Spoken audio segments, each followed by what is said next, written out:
This is Good Morning Indiana, working for you.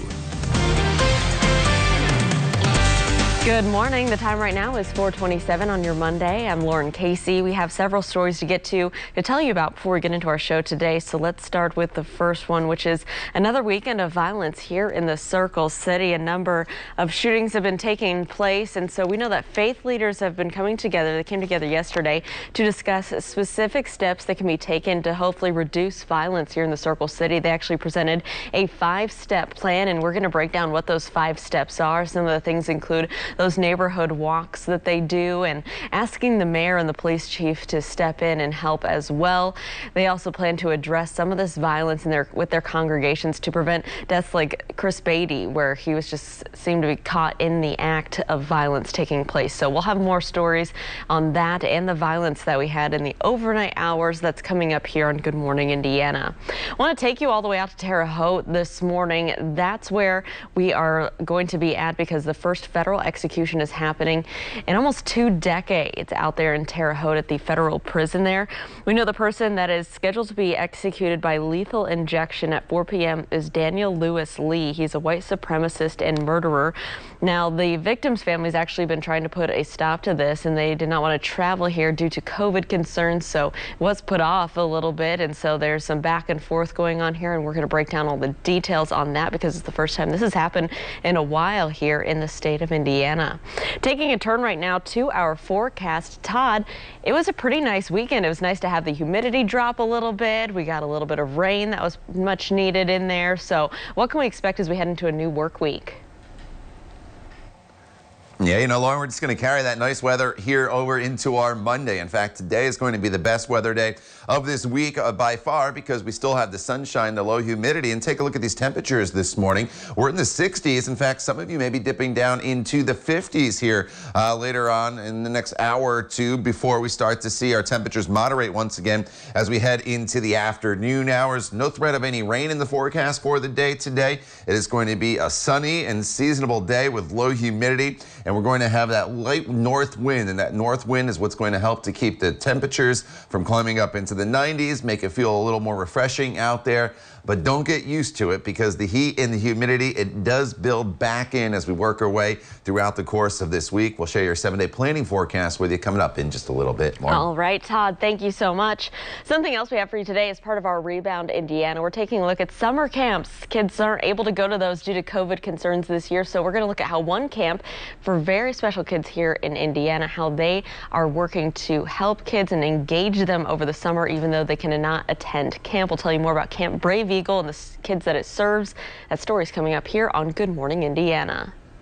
This is Good Morning Indiana, working for you. Another violent weekend in the Circle City with nearly a dozen people killed. Now at 4:30, how faith leaders in the city are coming together to help put an end to the violence. Plus today, a federal prisoner is set to be executed in Terre Haute this morning. We're hearing from the family of the killer's victims who are trying to put a stop to the execution. And another tiny house village could be coming to central Indiana. Working for you, we're taking a look at the new plan to help homeless Hoosiers. At 4:30, I want to thank you for joining us here on Good Morning Indiana. I'm Lauren Casey. Todd Clausen is standing by from home right now with a check of today's forecast. And Todd, it was nice to have a little break from the really hot weather and the stickiness out there over the weekend. What can we expect for our Monday? More of the same that you experienced on Sunday is going to happen here today, Lauren, across the area. The low humidity going to continue, and the temperature is very comfortable. In fact, look at these numbers this morning. We're in the 60s right now, 61 in Lafayette and Peru, 63 in Indianapolis. Not out of the question, some locations could dip down into the upper 50s this morning, but as soon as the sun comes up, we will start to warm these temperatures very, very quickly. Here's a live look from downtown to the north, and we have no visibility issues out there this morning. With the clear skies, and as we expand out, you can see that there's not a whole lot going on across much of the Midwest here, and so that's why we'll enjoy the sunshine not only today but tomorrow. The only difference is the temperatures are going to start to change just a little bit. We'll be into the mid-70s here by the noon hour, with temperatures eventually this afternoon getting up to that very seasonable high in the mid-80s. We'll talk more about when the heat does return in just a couple minutes. Lauren. All right, Todd, thank you. Let's take a look right now at traffic as you're heading out on the roads to start your work week. Here's a look in the downtown area, I-65 and I-70 at the North Split. Looks like traffic in this area is traveling up to speed this morning as you are heading out on the roads. Be aware we do have some ongoing construction from the overnight hours to report, and we'll break that down for you coming up here on Good Morning Indiana. This morning, we're still working to learn more about what led up to a deadly shooting on the city's west side. This happened just before 9:20 last night around the 2600 block of North Harding Street. Police tell us that officers were patrolling that area when gunshots were heard. The victim, a man in his 50s, was found nearby and he died a short time later at a hospital. No suspect or victim information has been released. If you know anything about this crime, please call Crime Stoppers. Last night's deadly shooting was just the latest in a string of violence across Indianapolis. The last 246 days, 545 people have been shot, 200 people have been stabbed, and 143 people have been killed. That's why faith leaders in the city are stepping up to help put an end to the violence. Sunday, the group presented a 5-step plan they say will help save lives. The director of Peace in the Streets used Chris Beatty's case and the cases of young people killed by stray bullets as a push to encourage people to get involved in the solutions they are bringing to the table. The conversations that we have had and the pain and the anguish that she is feeling, and so many people who knew Chris and the great work that he did in our community, we don't want to see another Chris. We don't want to see another Naya. We don't want to see another Roderick. We don't want to see any of it. It is up to us to help our communities, and most importantly, hold each other accountable. Well, here is a look at that 5-step plan. First, clergy and community leaders want to meet with IMPD Chief Randall Taylor and Mayor Joe Hogsett to discuss a safety plan. Second, they're calling on neighborhood groups, community centers, and faith-based groups to create violence-free zones in those hot spots. Third, they plan to hold weekly public safety walks in those areas, and they want everyone to join in. The first will be this Thursday in Hawville. Fourth, they want to launch a Peace in the Streets marketing campaign. And then finally, they're asking religious organizations to promote peace at worship services during the month of August. Mayor Joe Hogsett is expected to meet with the clergy members by the end of this week. Well, for the first time in nearly 2 decades, a federal prisoner is set to be executed. Today, Daniel Lewis Lee is scheduled to die by lethal injection at 4 p.m. at the federal prison out in Terre Haute. Lee was convicted of killing a family of 3 in Arkansas back in 1996 as a part of a plot to fund a whites-only nation. The family of Lee's victims say they're against the execution and they're in favor of life in prison. They also filed a petition to delay the execution because they wanted to attend, but they feared traveling during the pandemic. Why is it being done right now when it puts us all at risk? It feels disingenuous to me for someone to say they're doing this in our family's name and for us, and no one's taken into account our well-being and health. Friday, a judge granted the petition, but an appeals court overturned the ruling Sunday. This despite a staffer at the prison testing positive for COVID-19. Again, the execution is set for 4 o'clock this afternoon. Lee's family is appealing to the Supreme Court in the meantime. Now to the latest on the COVID-19 outbreak here in Indiana. State health officials are reporting 560 new coronavirus cases, bringing the total cases to 51,612. 4 new deaths were also reported. So far, 2,500 Hoosiers have died from COVID-19. More than 500,000 people have been tested for the virus in our state. Just over 9% of those tests are coming back positive. And because of the pandemic, some Hoosiers are experiencing homelessness and have started to gravitate towards the city market, but business owners there say this increased population is bringing a lot of illegal activity, trash, and it's hurting their bottom line. They've developed a plan to make the area less welcoming to people hanging around the area, including shutting off outdoor outlets, increasing security patrols, and adding more lighting. Sunday, community activists gathered to send a message to those businesses. They say it's more important than ever to reach out to those in need instead of turning them away. We wanted to make sure that it was very clear that we're not going to stop feeding people. We're not going to stop reaching out to this community, and we're here to support them just like we would any other Hoosier. Business owners we've talked to downtown say regular customers have started thinking twice about coming to shop because of the mess and the crowds outside of City Market. Some people say there's a perception that it's not safe and say it's a much bigger issue than homelessness. They say there's drug use and drug deals happening right out in the open. Meanwhile, another tiny house village could be coming soon to central Indiana. It's a project by a Tiny Act of Kindness that aims to create a community of tiny homes for people experiencing homelessness. The project will focus on intervening rather early and providing access to supportive services for residents.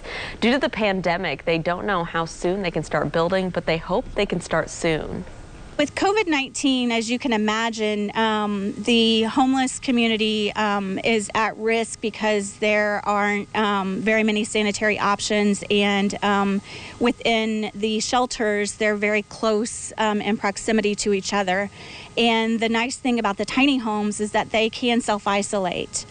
They can stay home and be away from other individuals, whereas in the situation that we're in now, they cannot. Tiny Act of Kindness is partnering with Active Grace, the owners and operators of Camp Canby. Their goal is to build 25 to 30 tiny homes that will be paid for with donations. If the project is successful, they've applied for a grant to also build a tiny house village for those experiencing homelessness right here in Marion County.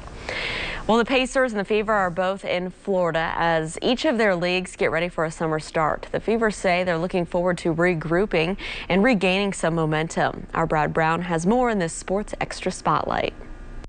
With Bankers Life Fieldhouse under construction, the Fever were all set to play this summer at Hinkle Fieldhouse. A lot of great things, I think, from the organization side. You know, the coaching staff has been great, with all the highs and lows and everything that we've been dealing with, as we all have been dealing with. But like most everything else this spring, those plans never even got a chance. Finally, I see the end. I see the light at the end of the tunnel, and so I'm excited. The coronavirus detour will be sending the Fever and the entire WNBA to Bradenton, Florida. The prestigious IMG Academy will be the host campus for the revamped season. I think we have a chance to be very good this year, and I also think we have an opportunity to get better each and every time we hit the floor. I think that will be really telling in terms of our overall success. How much can we improve from day to day, from game to game?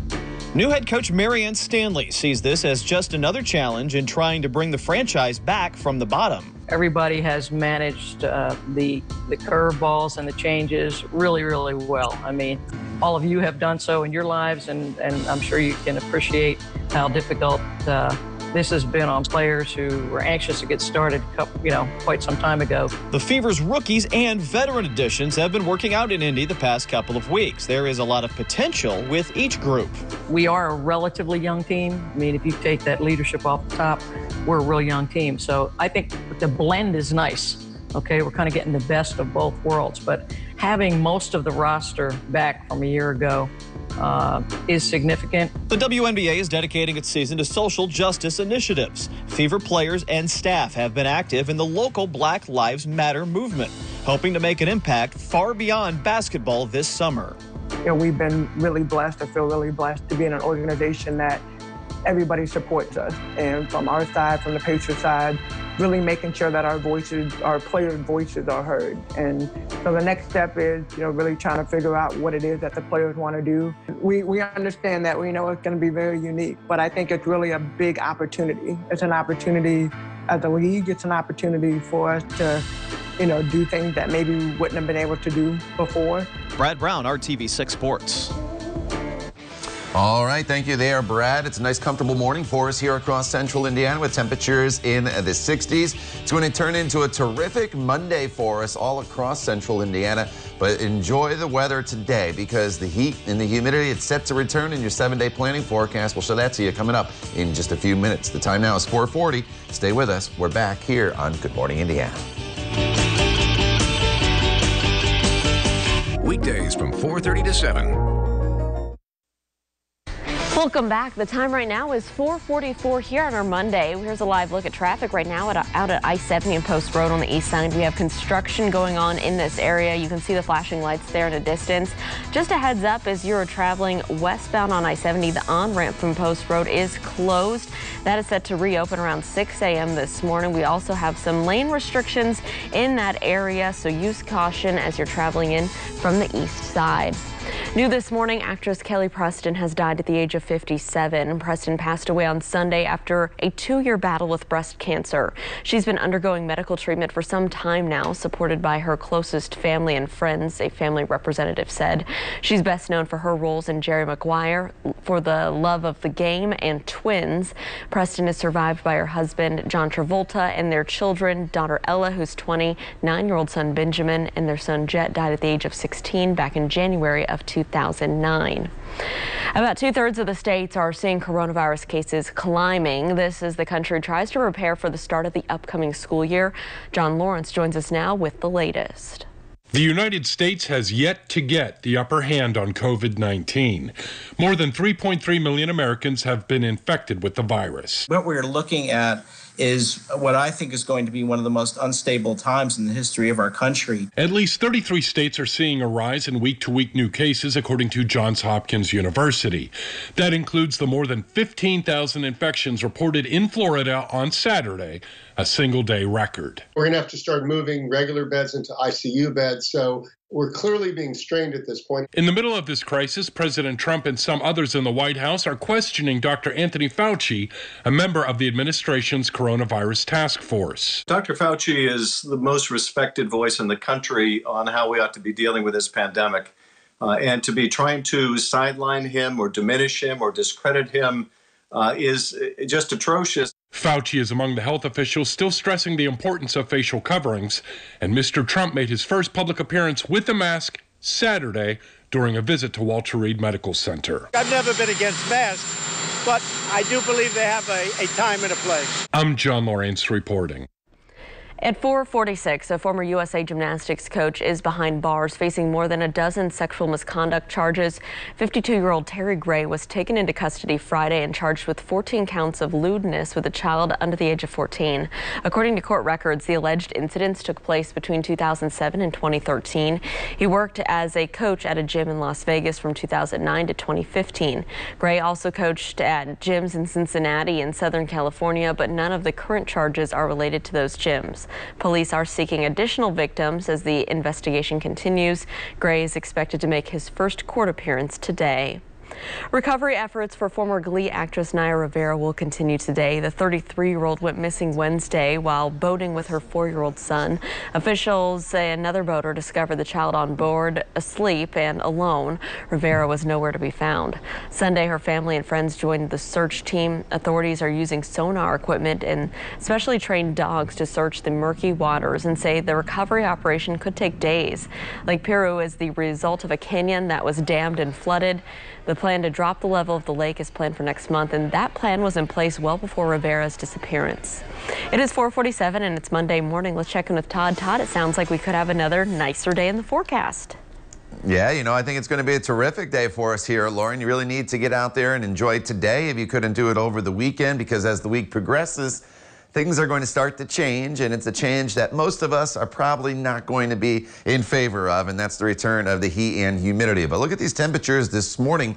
We're in the 50s in Tipton, 59, 61 in Lafayette as well as Peru, 59 in Greenfield, Martinsville at 61. So it's a very, very nice and a very comfortable morning all across the area. And notice the temperatures as we work our way throughout the day. We'll be in the 70s still at the noon hour at 76 degrees. It's probably not till about 2 p.m. that our temperatures climb up into the 80s. About 82 will be the noontime, or the 2 p.m. temperature rather, and then by 5 o'clock we're getting up to 85. We don't have to talk about a heat index value today as the humidity is going to be in check. In fact, dew points today are going to be right around the 60-degree mark, so that it puts us in the very pleasant category. But by the end of the week, we're going to be back up into that oppressive category. So take advantage again of getting outside and enjoying the nice weather for the day today. Satellite radar picture is nice and quiet, not only here locally, but across the entire area. You You notice some clusters of storms in different spots off to our west. And eventually we're going to get back into that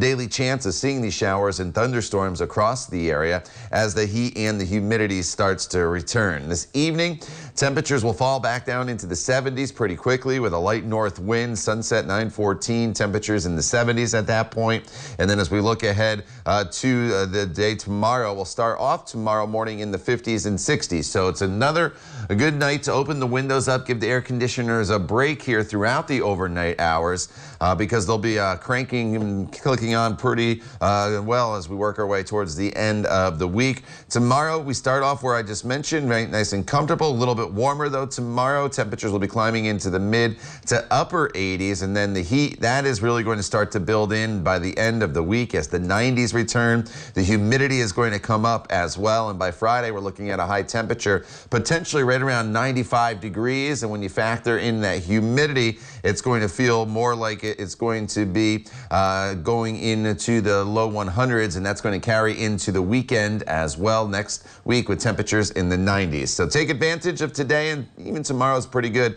before it starts to get a little more unsettled going further into the forecast. Lauren? All right, Todd, thank you. Let's take a look right now at traffic. This is I-65 and Fletcher Avenue here in the downtown area where you can see traffic is moving along up to speed northbound and southbound. Keep in mind, though, throughout this week, we still have that closure of westbound lanes of I-70 between the south split all the way over to the west side. That's for a long-term construction project set to wrap up at the end of July. And of course, we'll keep you updated. You can see the other lanes that are open in that area still are traveling up to speed early this Monday morning. Well, Ford CEO says the company is not getting out of the police car business. This after employees called for the automaker to stop as protests against police brutality continue across the country. A public petition on change.org has gained about 12,000 signatures in the last month. The Ford Interceptor is widely acknowledged as the nation's best-selling police vehicle. CEO Jim Hackett says that the company can continue to sell it while still supporting Black Lives Matter. He also says it's better for both police and the public for Ford to sell the police the most advanced vehicles possible. Disney's Magic Kingdom and Animal Kingdom are now open for guests for the first time in nearly 4 months. This video provided by Disney shows some of the safety precautions that are now in place, including temperature checks, social distancing, and requiring all guests except those under the age of 2 to wear a mask. The reopening of Magic Kingdom and Animal Kingdom come as Florida continues to see an increase in positive coronavirus cases. Sunday, the Florida Department of Health reported more than 15,000 new cases. Epcot and Disney's Hollywood Studios are scheduled to reopen on Wednesday. Hallmark Channel is getting you into the holiday spirit with some new spirits. Coming up, how you can get your hands on the company's new Christmas-themed wines. And coming up at 5, we're continuing to follow the latest developments on a violent weekend in the Circle City. Our Kelsey Anderson joins us live with more. It is 4:52. Stick around. We'll be right back. Future. Join us at deliveringjobs.org. Wine and Hallmark Christmas movies have always gone hand in hand, right? So now the company is taking it a step further, introducing Christmas-themed wines right in the middle of July. Hallmark teamed up with Wines That Rock to create 2 different but equally festive red and white wines. Jingle is a full-bodied Cabernet Sauvignon with notes of cherry, dark chocolate, and subtle holiday spice. Joy is a crisp Sauvignon Blanc with notes of tropical fruit, white peach, and pineapple. Both bottles go for $14 each, and you can pre-order now. They'll ship straight to your door in October, and that is just in time for the launch of this year's Countdown to Christmas on Hallmark Channel. That sounds pretty good, Todd. But right now, we're still in the middle of July. It's still warm out there, but today's pretty comfortable.